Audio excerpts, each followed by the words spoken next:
king d6. So guys, sa ganitong posisyon, yung technique or method na ginagawa ko dito ay yung CCAD method. Yan pong method na aking ginagamit noon pa.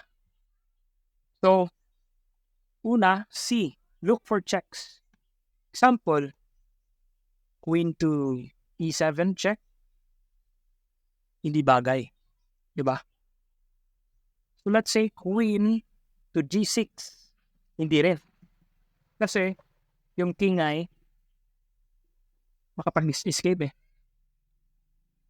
Okay, another check here is e5. Check. And another check is c5. Those are candidate moves, guys. Candidate moves. Next po, hanapin natin yung capture. Capture. Check again. Wala na. Yun lang ang capture natin. And next, hanapin natin yung attacking move. Ito, pwede maging attacking move. Knight to b3. Knight to b3.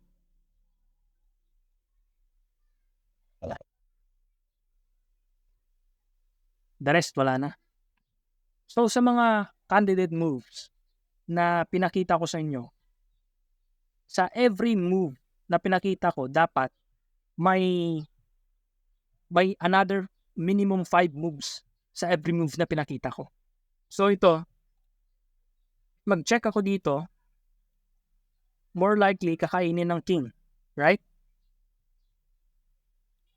If mag-check ako dito, more likely makapag-escape yung king. So, wala akong makitang clear na intention para ma-make natin pick or para maka-advantage tayo sa black. So, another move here is here, e5, check. So, if e5, more likely, pwede mag-counter yung black ng, let's say, knight takes e5. So, hindi clear. Diba? Hindi clear. Another attacking move or check is c5. Check. If c5, kakain yung king. More likely, dito. If kakain ng king, mayroon tayong attacking move. Ito ang knight b3.